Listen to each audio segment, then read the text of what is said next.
Welcome back, friends, fellow philosophers, and authors to this Wild Isle writing cast. I have with me for a solo cast today. That's right, you're going to be listening to me rambling on into the microphone for this Wild Isle crash course. This is going to be the first one. I'll need to do more because there are too many topics to cover, but what I wanted to do today is to go over all of my thoughts after having such lovely conversations with my fellow authors, to give you a rundown on what I've learned through those discussions. But before we get into it, before we begin, as is tradition, it is time to shill. So if you are listening to this podcast roundabouts when it comes out, I want to direct you to my website, as always, wildislet.com. And the first thing I want to draw your attention to is my Kickstarter campaign. Yes, it's still going on. We're about halfway through and pretty far from our goal. So if you want to help me, one way that you could do that is to consider donating. As little as $1 will get you a shout out on a video if we're able to reach our goal. $5, you get on the backers list, and there are more rewards on there. So go check it out. The link, there's a big picture on wildislet.com. And while you're there, I also want to direct you to the essays and the stories and excerpt pages. I've just revamped those, and I'm going to try to be posting to those each week, at least one of them, if not both. So expect to see a new story and a new essay bi-weekly on top of the blog post, which you can see again at wildislet.com. While you're there, also, you can check out my novel, Wand Smoke Broken, and hopefully soon enough, if we can get those covers from the Kickstarter campaign, I'll have the Tales from the Labyrinth coming out as well. And lastly, if you are an author and you have a manuscript that you're working on, I advise you to check out the Wild Isle Style Guide. It's in the editing section of my website. I offer a line editing service, is really what it is, and it's also a bit of education. So what I do is I run through with you the same things my mentors and professors went through with me in grad school, except it's much, much more affordable to hire me to get you through a manuscript, and then for you to take off on your own, right? So if you want to see what that's all about, send me a query at wildislet.com/editing, and I'll see if we can work together and sharpen your manuscript and develop your style, your personal writing style and voice as an author. All right, without further ado, we will get into this Wild Isle crash course. So what we're going to cover are the basics of, let's say, or the basic elements of writing fiction. We're going to talk about genre, plot, POV and perspective, setting, character, and theme. We're not going to talk about style, though that's very important, but I'm going to have a whole podcast on that on its own. There's way too much that goes into considering style when it comes to prose, so we just don't have time today. We're probably going to be spending most of our time talking about genre and maybe theme, or maybe that'll be the shortest, who knows, but let's go ahead and get into it. So genre. This is going to be perhaps the most controversial of all of my, let's say, conclusions that I've come to. But I started out questioning the validity of genre. And the reason why is when it is used in a contemporary sense, it essentially has no essence. It doesn't really refer to any particular thing. When you try to describe your own work in terms of genre, oftentimes we end up confusing potential readers more than we communicate to them what is actually in your work. Too many of the genre categories cross over with one another and contain things which you do not want to be communicating to your potential readers that your book contains, if it does not in fact contain them. So I, in a conversation with Brad for our very first writing cast, talked about genre, and through the course of that, I actually concluded that there is a potential essence to which we can, describe with genre. And I think that is the telos of fiction, right? So what is telos? Telos this is an Aristotelian concept.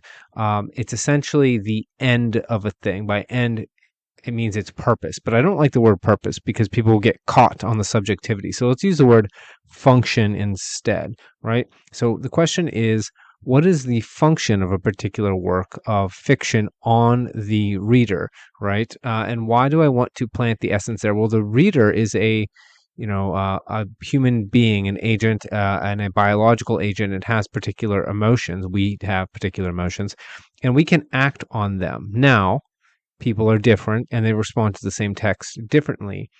But that merely makes genre an inexact science, much like that of medicine as opposed to chemistry. Now, with chemistry, you can combine particular chemicals and you get the same response over and over and over again. Not exactly the true with medicine. Different medicines, or rather the same medicine, will affect different people slightly differently, sometimes very differently. But through the course of testing, we can figure out which medicines most often have the effect that we want with the minimal side effects that we don't want, and we can use it usefully, right? So medicine can serve a particular end. It has a function, it has many functions. It's not perfectly accurate, but it is good enough. That is what I think genre is. And through the course of defining the genres, what I want to try to do is not reinvent the wheel. I want to use concepts that we already talk about when we talk about literary analysis to define what genres would exist by this criteria of telos. And I've come up with, looks like 6 here, right? So they are, in short, comedy, tragedy, thriller, horror, metaphysical, and erotica. And I'm going to explain why I picked out these ones in particular as genres being the function of a work of fiction on, again, the reader, which is a biological human being. So each of these genres corresponds to a particular emotional state that could be invoked in the reader. Comedy is elation. This is positive emotion. This is something that is acting on the dopaminergic system, right? A comedy makes us laugh, or it makes us cheer, or it makes us happy because the ending is positive. We have that positive emotion. We are drawn toward it. This is absolutely a biological system in us, right? If you eat food that you like, really right up to the point where you eat it, you get the most, but you still get it while you're eating it. You get a dopamine response, right? So that is something that's biological, and you can invoke that in a story. You could have a story that its primary purpose is to invoke that, though it may do other things. Tragedy, on the other hand, works with sorrow, negative emotion. This is a bit more controversial because we don't really know if our research into serotonin is any good, but let's assume that it is, right? So you keep serotonin so you don't feel awful.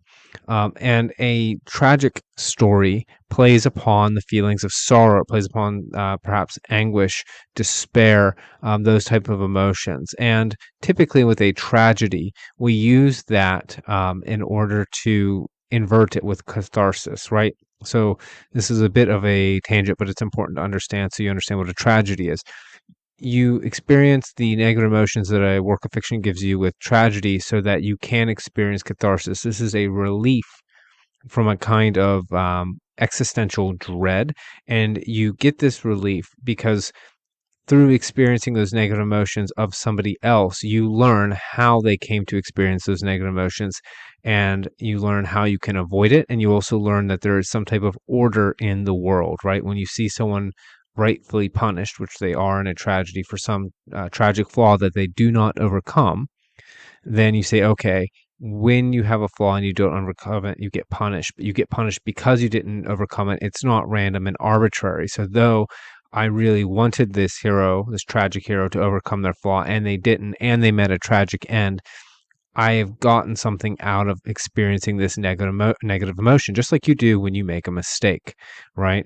And that provides that sense of order in the world, which lets you understand your place in the world and how you can act in it. And so you're not, let's say, having serotonin bleed out of your system and feeling in fits of despair. So again, tragedy plays upon a fundamental biological system that we have.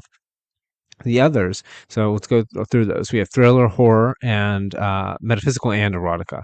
Thriller, I'm going to put on the fight out of the fight or flight or freeze, or let's say the last one also starts with F, which I'll get to it here in a moment. Thriller is the fight out of the fight or flight, right? It's the excitement. It is the thing that gets the adrenaline pumping. It is the it's positive emotion, yes, but it's particular to that adrenal response. And horror is just not the opposite per se, but it is the same idea with flight, right? It makes you want to flee, to run away, to move and hide. And again, that's a fundamental human emotion that plays upon. It's something that I'm sure you can actually view with a brain scan, and you could tell when someone's amygdala is disinhibited and they're experiencing horrific fear. Now, this one's perhaps going to be more confusing. I picked metaphysical because it's already a genre named, right? It's already listed. And so I didn't want to come up with something new. What I mean by metaphysical or freeze is that feeling of the sublime when one is caught in awe. So works of fiction that are primarily, let's say, meant to give the reader a kind of spiritual experience or religious experience or awakening, or to touch upon, let's say, their instincts of self-transformation. You can think of this in a mythological sense when they get a numinal experience, or numinous, I should say, not numinal, numinous experience. That is a metaphysical work, right? That work is touching upon something that reaches all the way down to the fundamentals of being itself, and it freezes us, just like when we feel tiny and small compared to the grand vista of the mountain or the vast reaches of space. And that's freeze, right? And we do freeze in the face of danger when we feel ourselves being so insignificant. Now, the last one is erotica, right? And then, if you've got children in the room, perhaps remove them from the room, because that is the sexual arousal response, the fuck response, right? The fourth F there. That one doesn't really need much explaining, but a work of erotica is primarily there to play upon that particular biological system. And so we have genre summarized in this way, right? Genre is telos. That's a function, what it does to the writer, or sorry, not the writer, the reader. And the way it plays upon the reader is it plays upon the reader's biology. And therefore we can have genre categories that are bound to those essential components of a living, breathing human being. And when we get to the end, I'm going to give an example of how we can tie those into the other elements in order to create a rather efficient way of categorizing our work, so that we can really communicate to our readers like what we're actually writing about, right? Because I think a lot of the times things that get attributed to genre are actually attributable to plot and to setting mostly. And without further ado, we'll move into plot. Now, what plot is, it's the narrative arc. It is the structure of a story. And what I've come to realize, or accept rather, is that all stories share a form, though they vary in substance. Well, what that means is that for a story to be a story, it has to have the shape of it, even though the individual component parts can be different. This is sort of like a tree, right?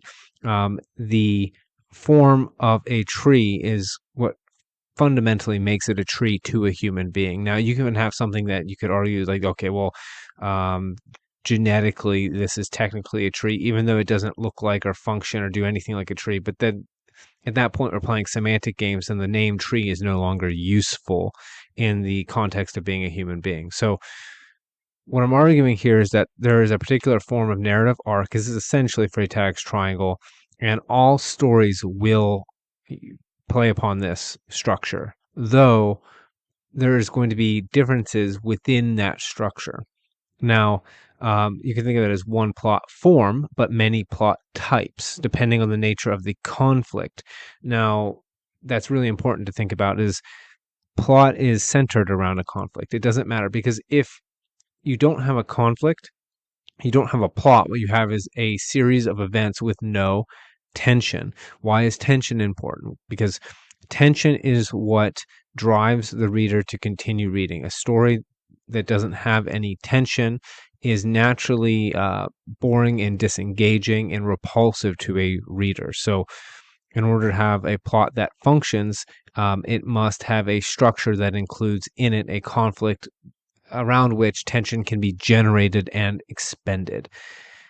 And I really only came with a few different types for this. I'm sure there are more. I don't think my list here is exhaustive, but it seems to me that plots are rather, there's a lot of overlap across stories.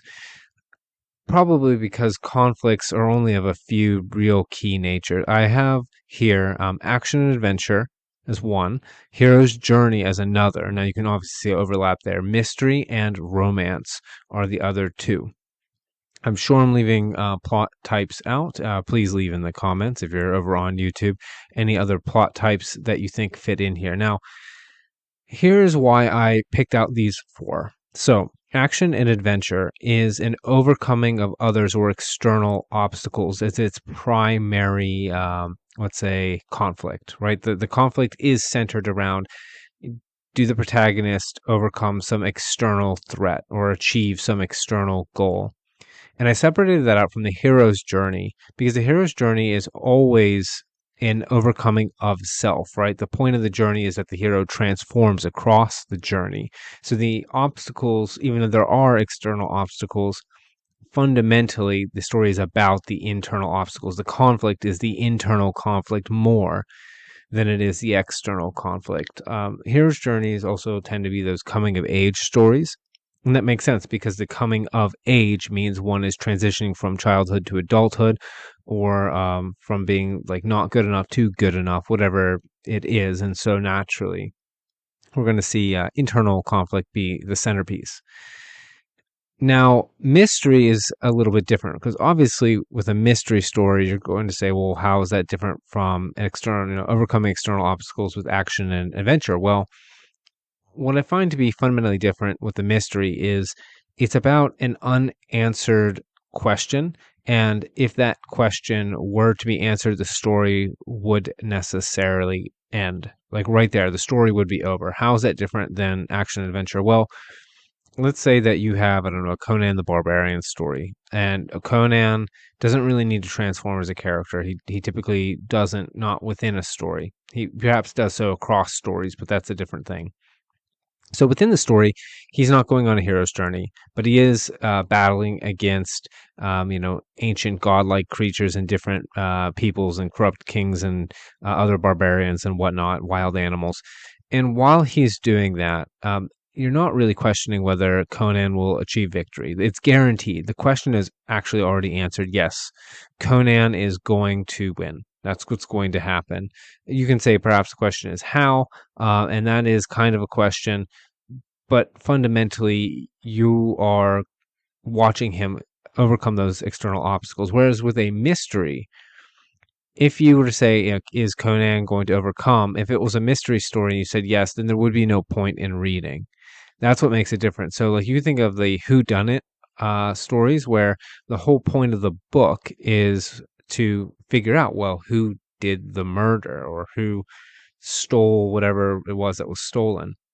And if you answer that question prematurely, if you have a mystery novel and it answers that, let's say 3/4 the way through the book, perhaps you've seen this, the last quarter of the book just drags because it turns itself into an action adventure book, but it was never set up for that.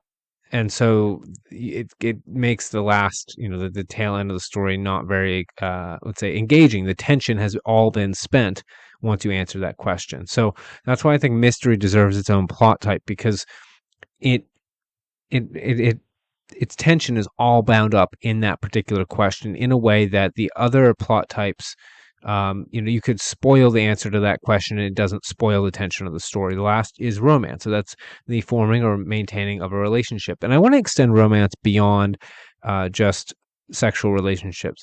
I actually think this plot type would apply to any form of relationships between two or more characters when the tension of the story is drawn in the let's say the forming or the maintaining of these relationships, and it's whether or not those relationships work or whether they're falling apart that builds the tension. That's really what a romance story is.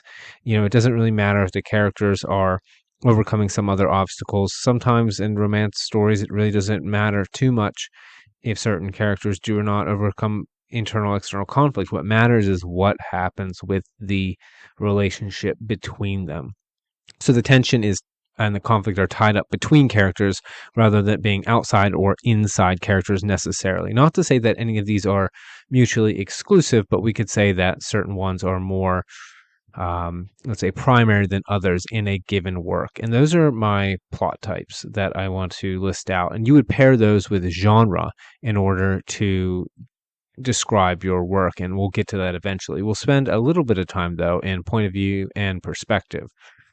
This is going to be perhaps the least important to our categorization, but I wanted to mention it since I had an excellent conversation with author Molly B about this one. So this is going to be a little bit academic, and my views on this have not changed, but I think they would be useful for you guys to hear. So first of all, if you're an author out there, you really, really, really need to understand that point of view and narrative perspective are not the same thing. They are not. One refers to where the narrator is located, and the other is more about who the narrator is. We'll start with point of view. Point of view is where the narrator is, right? So is the narrator outside of the story? Is the narrator, let's say, in this story? Is the narrator talking directly to you, or is the narrator conveying information to you about a third party, right? And you can think of it this way. I think it's Matthew Vollmer. I always forget his name. I apologize. But he came and spoke when I was at grad school, and he told us this, and it was excellent. So first person point of view is one person talking, right? So that is the character in the story talking about the direct events, right? So one person talking. Second person is one person, that's the first person, talking about you, the second person. That's why it's called that, right? So now we have two people involved, the narrator and you. Third person is one person, that's the first person, talking to you, you're the second person, about a third person or a third party, right? And that's why there's a level of distance when it comes to the third person point of view. Now, those also break apart into omniscient, limited, and objective. Some of those are naturally attributable to the first, second, or third person. We'll leave second out because it's very, very rare and not worth most people's time. But in first person, unless your character is literally some type of omniscient god, you're never going to have an omniscient point of view. The first person point of view is always going to be either limited or limited plus objective. And we'll get into what objective is here in a second. It's not exclusive from the other two. So limited means that you're only referencing the awareness and the thoughts and knowledge of a particular character, or particular, in the first person point of view, it's going to be the narrator, and usually ends up being the protagonist as well. Now, in third, you typically see a larger array of options. You can have a third-person narrator who is omniscient, which means they know the thoughts and feelings of all the characters and all the events. There is no limit to where to use a modern term, the camera can go. Now, what's also popular is third limited. This gives you a bit of psychic distance, but it lets you, let's say, describe the world only conveying to the readers information from one particular character's point of view. This lets you hide things from the reader when you need to, in a way that feels natural. It brings the reader a little closer to that particular character and brings them closer to their particular thoughts and feelings. It lets you color the way the narrator narrates and talks. It affects your style of prose in a sense when you have a third limited narrator. And we also have objective. So what objective means, this could be omniscient or limited, but it means that there is no subjectivity being imposed in the writing. This isn't really possible in English 100%, but the idea is whether it's a first-person perspective or third, and usually objective is third for obvious reasons here in a second. Things are described, but they are not judged. So if you have a villain shoot someone, it's just described they did that action. It's not, that they did it in a particularly wicked or evil way. The narrator is not judging morally the actions of the characters. That's what makes a particular type of narration objective. You could do that in first person, where the first person narrator merely describes what's happening and does not get, let's say, judgy about it, does not describe how they feel about it, does not use particularly emotionally evocative language. However, that is more difficult to pull off because people do not speak this way, and it very well is likely to make your narrator come off as not believable as a character within the work. I'm sure there are ways to do this depending on the reliability of your narrator and their mental stability. Perhaps you're showing them to be a psychopath or something, and you can get it to work that way. But for the most part, objective is relegated to third omniscient or even third limited. Now that's point of view. That's where the narrator is in the story, outside of the story. Narrative perspective is who the narrator is, which determines what gets narrated and how. This is where all your subjectivity comes in. So if you have a particular narrator, say they're a first-person narrator, they're only going to focus on particular events, particular words that are said, right? Because when we're writing a story, we tell you everything. We only tell you this small, limited amount.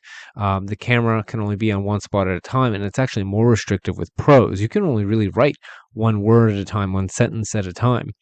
And so what you choose to describe in what order and to what depth is determined by the values and interest of your narrator, right? So just by writing words on the page, you're communicating something about the character of the narrator. And remember, the narrator is a character fundamentally, even if it's a omniscient third-person God-like character who knows everyone's thoughts. They still have essentially they will still convey some form of values unless you go all the way into objective, in which case they're just describing events and trying not to judge it.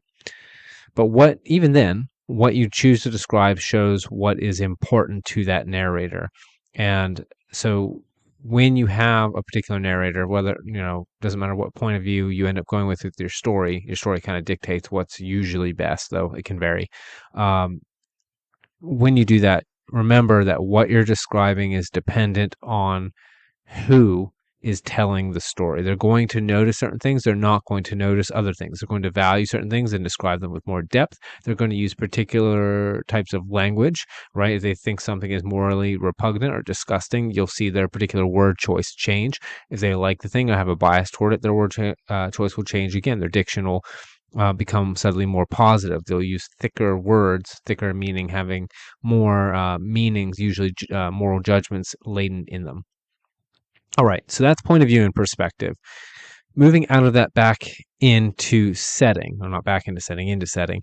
So to say it simply, this is when and where the story takes place. But I think setting, we could think of it in greater depth than that. And the reason why is that a lot of things that normally get attributed to genre, I think, are actually attributable to setting, which I think is cool because setting, if you go pick up an academic textbook, they don't really give it much time or effort. They just kind of throw it out there and say, yep, it's time and place, and then they move on.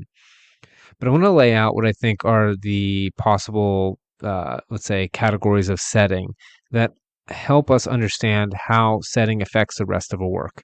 So the first three I'm going to call historical, contemporary, and speculative. And these all assume that the setting is set in our world, our existence, right? So if it's historical, it's our history, somewhere in our history. If it's contemporary, it's right now, whenever it was written, obviously. So the author's understanding of his or her contemporary world.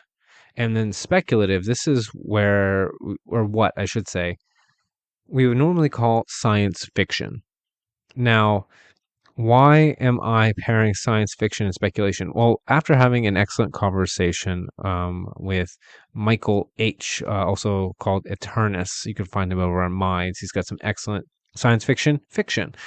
What speculative fiction fundamentally is a change in the setting of a story that then analyzes how that affects the actions of characters in the world. And so essentially, what makes it speculative is that most of reality in a speculative fiction story stays how it would be, except you change some component of it. Now, typically what we see this is a change in technology, and this kind of happens naturally, right? Because when we're thinking about the future, we have to speculate because the future hasn't happened yet.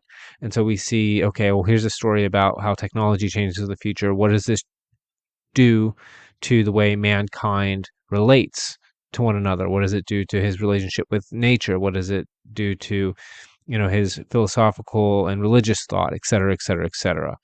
So naturally, science fiction is essentially set in this. It's the same idea as historical or contemporary, but it's speculative in nature, right? It's talking about the future. And as opposed to the historical, contemporary, and speculative fiction settings that you could use, we have settings that are fantastical. So what this means is now we are departing from the fundamental realities of our real lives, and we are imposing a kind of fantasy universe. Now, this fantasy universe can have a lot in common with ours, or it could have very little. But I think that it's a fundamental difference in setting, because once you start to change the fundamental nature of, let's say, physics by introducing something that we essentially have to call magic, that we couldn't explain as being a scientific, let's say, innovation, then all of a sudden that really changes the fundamental nature of how the theme is conveyed in the story. And we'll get to that when we get to theme. Now, under fantastical, under fantasy, I have a few subcategories, and there's going to be more, but I think this is quite useful. So we have classic fantasy. So that's when we say the word fantasy, oftentimes what gets evoked is classic fantasy, right? So this is an entirely fantastical universe, oftentimes based on our real life universe, but isn't it fundamentally? I'm going to call that classic fantasy because when we say the word fantasy, that's what people think. Now, we also have things like urban fantasy. Now, urban is a little bit of a misnomer, but like I said, I'm trying not to reinvent the wheel here. Urban fantasy is fundamentally a contemporary setting, usually contemporary setting, but with a fundamental aspect of the nature of reality changed in it. So usually the introduction of magic into a contemporary setting. Now we have science fantasy, and that is essentially it being in the future, and there being also, again, these fundamentally changing fantastical elements that make it not science fiction, and make it not speculative, because once you introduce the fantastical element, you're not speculating about a what if, changing one element of the setting. What you're doing is you're now creating an entirely different world with different rules in it, and so that's fantastical as opposed to scientific in a sense. So science fantasy, science denotes future. Perhaps we could call it speculative fantasy. Either way, the point is that it is fantastical in nature. And there's one more I'll get to here in a moment, but you can see the correspondence between the historical, contemporary, and speculative. We have classic fantasy, usually that takes place at some time in the past. So mythology is essentially classical fantasy. Tolkien is classical fantasy, et cetera, et cetera, et cetera. You can kind of see how that works. Contemporary, you can think of something like Harry Potter is like urban fantasy, even though it takes place mostly in a castle out in Scotland, in the middle of nowhere. It does take place in a modern world where magic is introduced. Star Wars is essentially science fantasy. They have, futuristic. It's funny because Star Wars is, it says, a long time ago in a galaxy far, far away.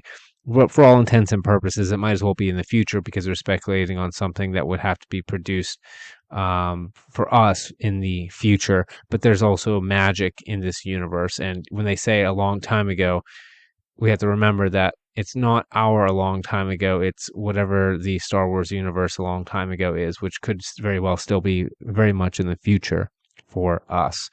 Now, we have one more category under fantastical, and that is alternative history. And the reason why I think it belongs in the fantastical is because perhaps alternative history or speculative history might be a good example, and maybe this is like a blending of the two. Maybe it doesn't belong as a subset of fantastical. It's like between.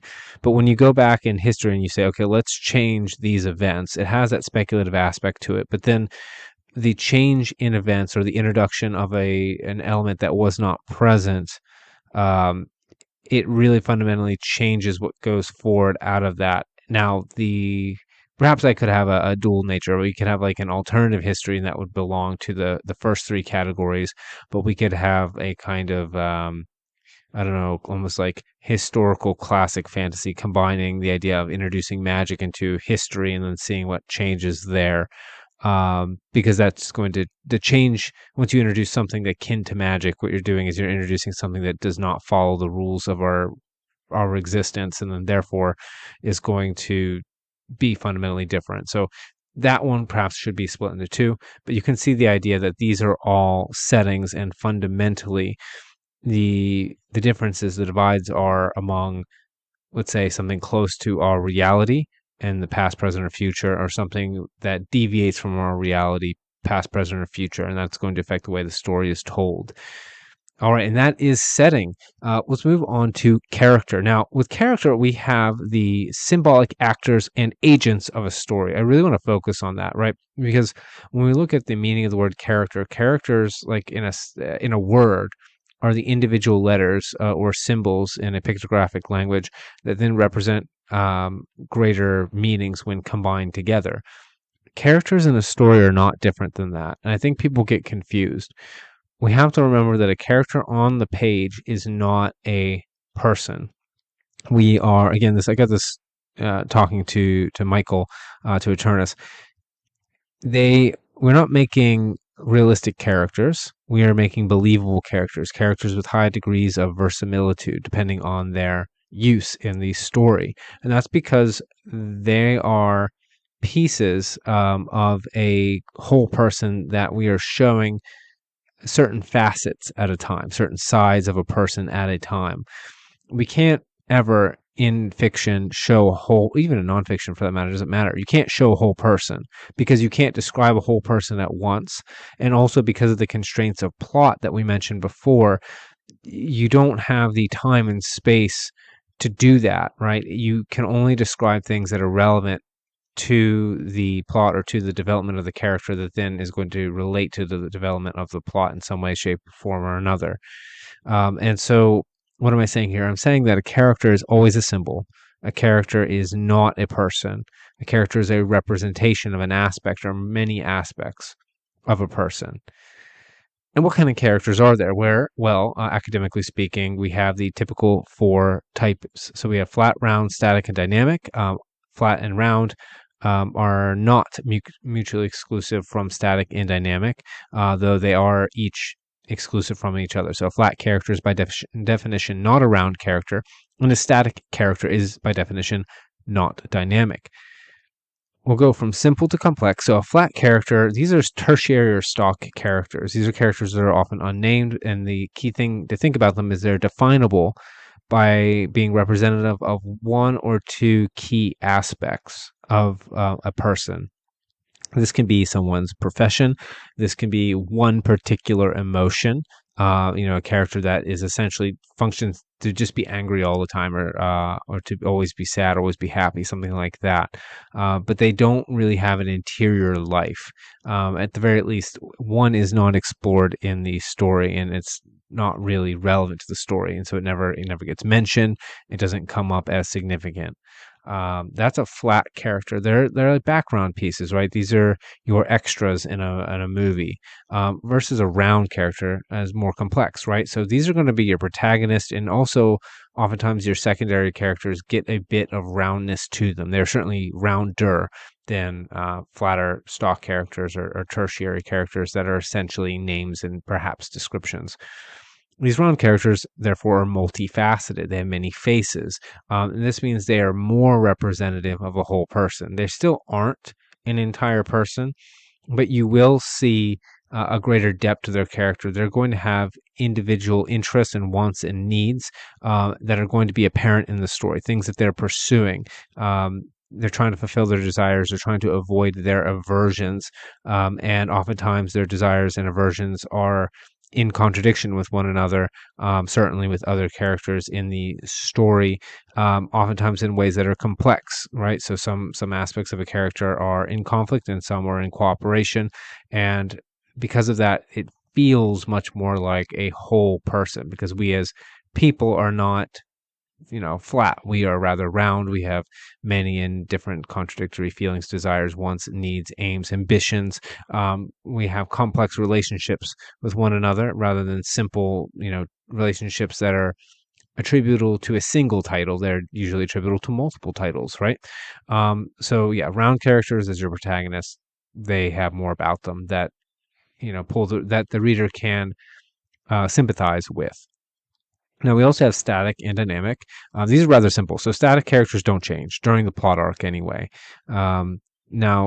Static characters are usually flat, but not always. There are characters who are round that don't change across a story. These are, if you have a very, very plot-driven story as opposed to a character-driven story, oftentimes you can get away with a static protagonist, and it doesn't cause any problems at all. because that protagonist necessarily will be round, so there will be a lot of interest to them. The story will just focus mostly on the plot. Dynamic characters, on the other hand, these characters, what's interesting is they're often around, but they're not always, because a dynamic character changes over the course of a plot. Now, oftentimes when a character is going to be shown to change, as you're showing the change, you're going to have to show many aspects of that character to make the change believable. And so they're often around, but it is possible that a flat character in the background, flips sides and changes over the course of a story, and it kind of happens in the background. And those characters are also dynamic because they evolve over time.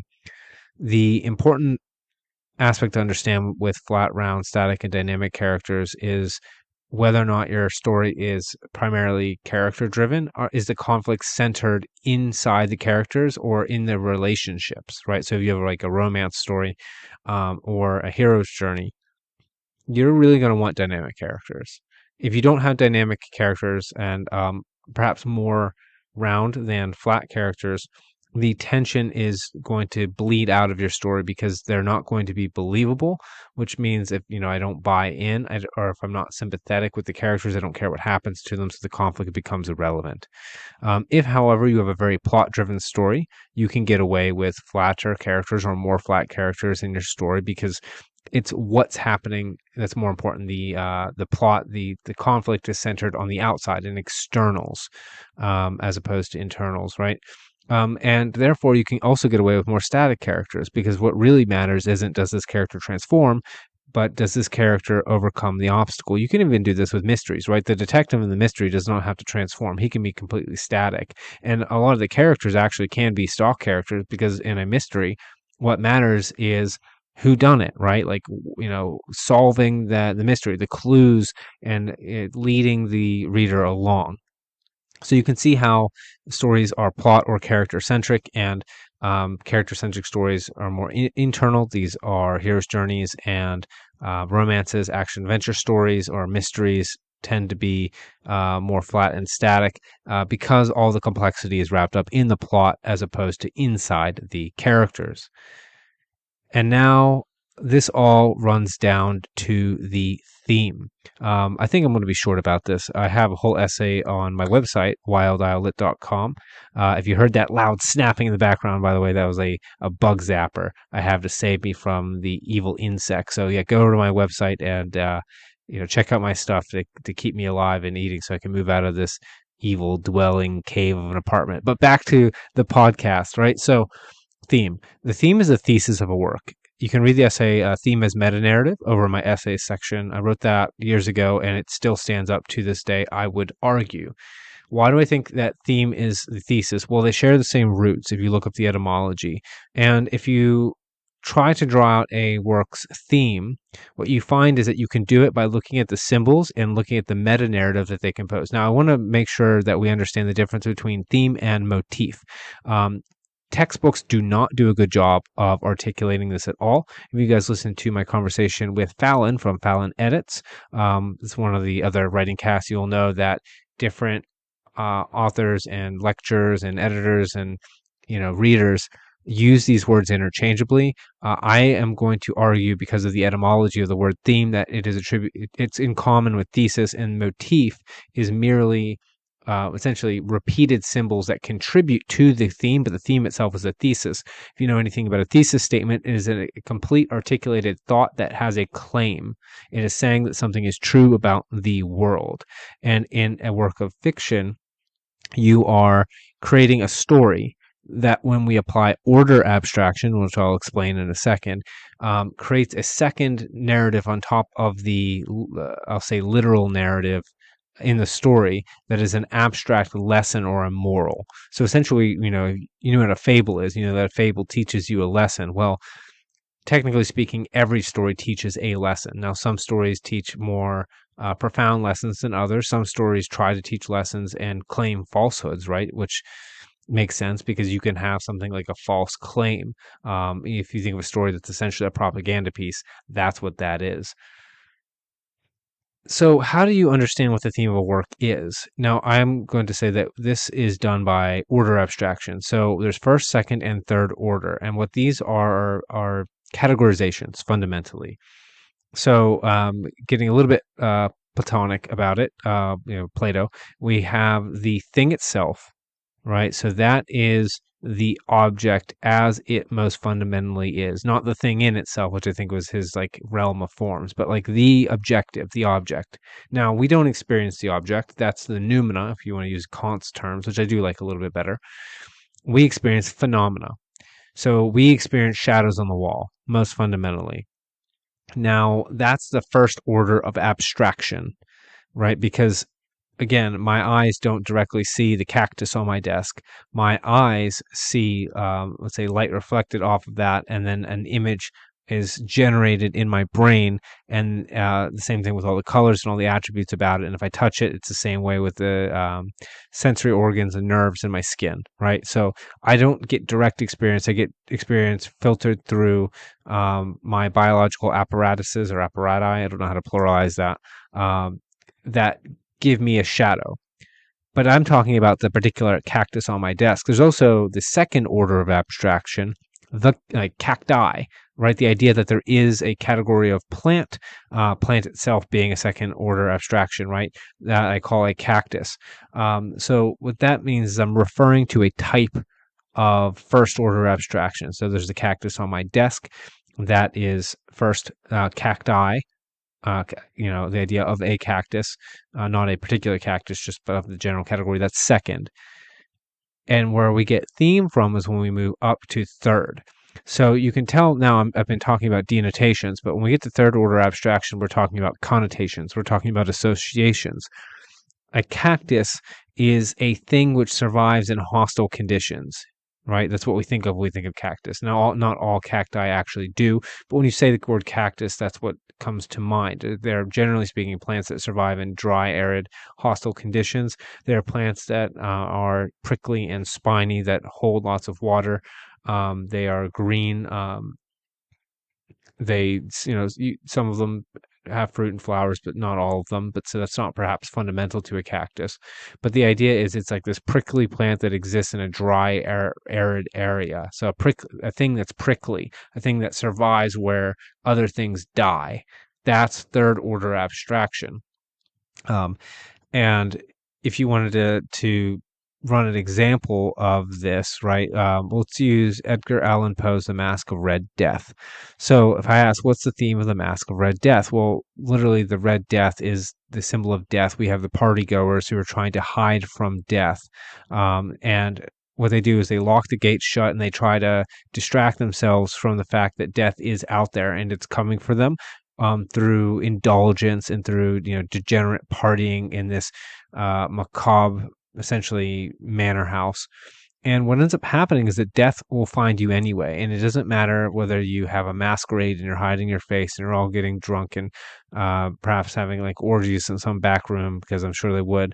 Eventually, death will come in, and it comes for us all, and it's just a matter of time, as they know, because every time the clock strikes, I think it's midnight in the Mask of Red Death, everyone stops. Maybe it's just every hour, everyone stops and is reminded of the fact that they are in fact mortal, that they actually cannot escape death. So death is inescapable, is the theme of the Mask of Red Death. That's a complete statement, and it's a statement about the truth. And it's showing that by showing that even though they took every measure they could to hide themselves away from the disease yet found them, because that disease finds us all, because the disease is not a particular disease, it is death itself. And that's what theme is, right? I mentioned before about speculative fiction. Really quickly, I'm not going to go too deeply into this because I want to have a conversation about it, especially, is how theme is conveyed through speculative fiction and how it is conveyed through what I'll call archetypal fiction. So I mentioned before that speculative fiction changes a particular element of the setting, and then you see what happens as a consequence to the plot and the characters. And the change in consequences is going to change the symbols. Changing the symbols is going to change what that story argues is true.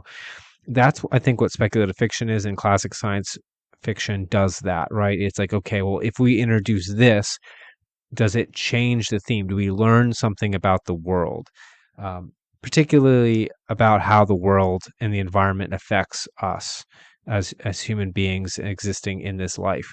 Whereas archetypal fiction, I want to say that speculative fiction is descriptive. I think archetypal fiction is more typical of fantasy. And I think it teaches us something more about ourselves, but I also think it's more prescriptive, right? It's more about the moral actions. If, regardless of the setting, really, because this could be an alternative world or our world, which is why I think this is typical of fantasy. If you take particular actions, moral actions in particular circumstances, the result will be this, and therefore you should do this if you want these good results. I think that's fundamentally archetypal fiction, and you can see that you get different angles of communicating the theme. One coming from the change of the, let's say, the environment and how that affects people, and then also a change in moral action on the other side. So that's something closely related to theme that I want to talk about in the near future. And you guys will have to let me know what you think of that. Now, before we end, I want to give an example because I mentioned before, way at the beginning when I talked about genre, that I wanted this to serve a function. I wanted us to be able to talk about our fiction and actually be able to describe it to other readers. So I picked out 3 different works because they were different enough that we'd cover different parts of this. And I'll give a rundown about how we could categorize them using the literary analysis that I laid out above, which, as you notice, isn't really that different. I want to point this out here in case anyone thinks I'm trying to reinvent the wheel, right, and destroy everything that came before. No, that is not what I'm doing. What I am trying to do is apply essentially a Confucian principle of using the true names of things, the proper way of describing what we're looking at, in this case, literature, so that our thoughts about literature are built up on a truth, so they're not built up on shifting sands that collapse underneath us.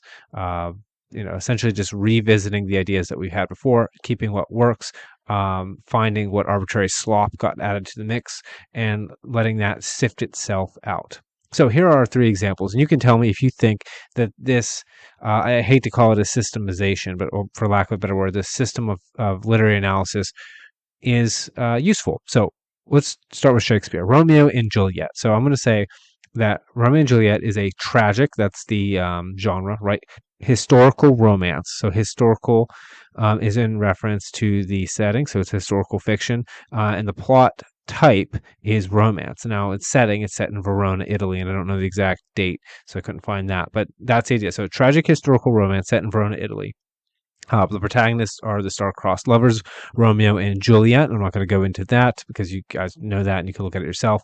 But the theme, now here's where I think I can contribute something. The theme is that one or a couple bring about his, or they, I guess their own tragic end when he does not embody the courage to speak forthrightly about how he feels. Now, that's a weird take on Romeo and Juliet for most of you if you've read literary analysis in school, but the reason why I make that argument is because there's a ton of occasions in Romeo and Juliet where if either of them were just to have been open about the fact, like, hey, we're in love when we got married, it probably would have brought peace to the 2 families, right? So let me think of all the characters that wouldn't have gotten killed. Paris wouldn't have gotten killed because the Capulets would have known that, okay, well, our daughter's already married. We can't promise her to you now, and we have to deal with the situation that we're in. The father probably would not be all that upset with Juliet about it. He might be upset, but he was like super doting on her, so she could have swayed him very easily, and that was set up in the story. Mercutio and Tybalt would still be alive because the reason that they died was because Romeo did not tell them that he had married Juliet, and therefore could not anymore fight with Tybalt, and so then Mercutio gets killed, and then Romeo kills Tybalt in response. So that whole thing could have been avoided. If that would have been avoided, Romeo wouldn't have been banished, and the whole accident with the poison and the suicide with the dagger, like none of that would have happened if they had just said, hey, we got married and we're doing that now. It's very likely that 2 houses would have ended their fighting with, let's say, love instead of tears. That's my argument for the theme the argument that Romeo and Juliet brings. And you can apply that to your life, thinking, if you just try and sneak around and make everything secret rather than saying how you really feel, you end up facilitating a greater disaster that than you otherwise would have needed to do to get past whatever obstacle you're facing. In this case, it's communicated through this tragic historical romance set in Verona, Italy. So that is Shakespeare. What about Lovecraft? Because I love Lovecraft, and I actually wrote an essay about this, The Dream Quest of Unknown Kadath. I'm going to describe this as a metaphysical hero's journey, and it's essentially a classic fantasy, though we would in modern day call it a cosmic fantasy, and it's set in the dream world of Lovecraft's mythos. So you can see metaphysical, that is the genre, right? Because it has to deal with existential feelings, right? There is this place that Randolph Carter, the protagonist, wants to achieve. That is the ideal and the promised land, the paradise, right? It's essentially heaven. And that's what makes this philosophical, or metaphysical rather, because it's dealing with, the human being achieving that end which is most valuable to them, is of highest value. That's the same thing as someone is contemplating their eternal soul going to heaven or hell. That's why I say it's metaphysical. It plays on the same emotions. It's a hero's journey because Randolph Carter has to overcome, let's say, weaknesses in himself over and over and over again in order to make a realization at the end that really he was in his own way the whole time. It wasn't the external world keeping him from the thing that he was seeking. It was himself. And I'm describing this classic fantasy because in this, cosmic fantasy or cosmic horror, in a way, this story is not really cosmic horror as much as Lovecraft's other stories. This is more of a, sprawling fantasy adventure. The setting is that the dream world is a fantasy world, and it's not like our own. We're not in the real world like we are in most of Lovecraft's settings, so that's why I describe it that way.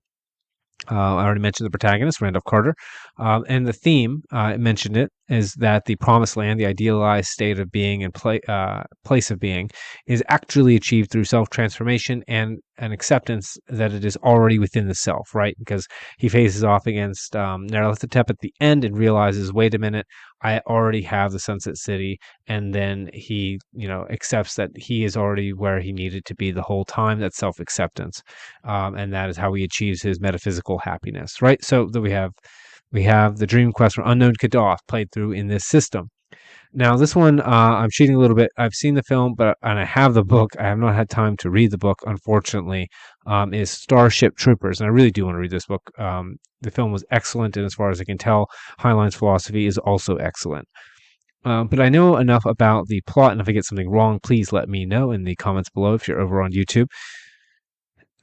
If I get something wrong about this, but I think I can categorize it, right? So now the order is going to be different because of the way that we use these words, but it's going to use the same systemization. So Starship Troopers is an action adventure speculative thriller. Okay, so action adventure is going to be the plot type. Primarily, this is about these characters overcoming an external threat as opposed to an internal one. It's speculative because it's science fiction, right? It's placed in the future, speculating about, as what if this series of events happened and then we were invaded by aliens. It's a thriller because it's very much focused on evoking that, the high octane, fist pumping action. I think right at the very beginning of the story, because I did try and read it, I just didn't have time. That famous line, what is it? Come on, you apes! Do you want to live forever? Something like that. Like you can. It's like, I don't know. If you're a soldier, you're getting pumped up, ready to go to war and die, right? So I'm going to describe that as a thriller because it plays upon that fight response. Like, yeah, let's go and do this. It's set on Earth and also in the far reaches of space. The protagonist is Juan Rico, and the theme is that moral order can be maintained only through duty, accountability, service, vigilance, and self-sacrifice, right? Because that is how they fight against the bugs, through that, right? That people are taking responsibility, that service guarantees citizenship, and we only have been able to save Earth insofar as we've accepted these things and acted in accord with them. And so you see the external conflict play out, but it does still communicate about something deeper, an argument that is true about the world. And that would be Starship Troopers, right? So you can see by listing out the genre, the plot, and the setting, those are the primary descriptors. We tell quite a bit about the story. Um, the characters in particular, they're not tertiary, but in terms of describing our work, for the most part, they require a description all of their own. Apart from the what we normally do when we go to tell someone genre. So I think in place of genre, combining genre, plot, and setting, making sure that we understand what is what, will allow us to communicate much more effectively exactly what kind of story that we are dealing with. And I hope that those three examples proved it to you today. So these are my thoughts. This is the Wild Isle Crash Course, the first of probably not many, but certainly a few. I hope this was useful to you. Tell me what you think. Do you agree? Do you not agree? Do you think that some of my categories were a bit loose? Do you think that I missed out on something? Yeah, please do let me know. If you did find this useful, I would really like it if you guys were to spread it around. I've really learned a lot from these conversations. Go check out the original podcast. Let people know about this one. Spread this stuff as far as it will go. And with that, before we go, I'm going to shill again for you guys. So, if you want to check out more of my work, if you like this, go to wildislelit.com. I've got my blog there. I've got essays. I've got stories and excerpts I've been posting. I'm going to start adding audio to as much stuff as I can. I've got my novel hosted there. I've got book reviews. I didn't mention those at the beginning, of a bunch of indie authors. I'm constantly reading indie author stuff, trying to get as many reviews on there as I can. If you have a book that you'd like reviewed, if you're an indie author, go ahead and send me a message in the contact form. What else do I have? The other podcasts are also hosted there, as well as any audiobooks. I should have mentioned this. I'm releasing my first book for free, an audio version of it anyway, where I have my favorite villain, Dagoth, or he's not really my favorite villain, but I like him a lot, and I like his voice a lot. And so I'm having 11 labs using his voice generate the first book chapter by chapter. We're almost at the end. I'm probably going to go back and clean up some of the audio files for SoundCloud, so you'll get a little bit better audio, but they're on YouTube as well. And also, don't forget my Kickstarter campaign. Please, I would really appreciate it if you guys, at the very least, were to go over there and share that link across various social media and with your friends, with your family. Let them know that I'm trying to hire a couple artists to do the covers for a series of long story pairs. It's more like novella pairings, so I can release those and get them out, and actually commission real human artists to do the covers. I do all my promotionals with AI art stuff. I know a lot of people hate that, and I don't want to do it for the actual covers of the book. I want something great that I can put out there. And I'm also doing the little nobody stories that's also getting funded through the Kickstarter, because I'm going to have to commission a local artist to produce all of that, and I want to be able to help her start out her career. I already have one piece of hers up, posted around. You'll see it. It's excellent. I think the whole book is going to come out great. So please go check that out. The Kickstarter link is again on my website, wildislelit.com. Once you're on the Kickstarter page, you can find the share links. It makes it really easy. Thank you guys so much for joining me, and I will see you next time.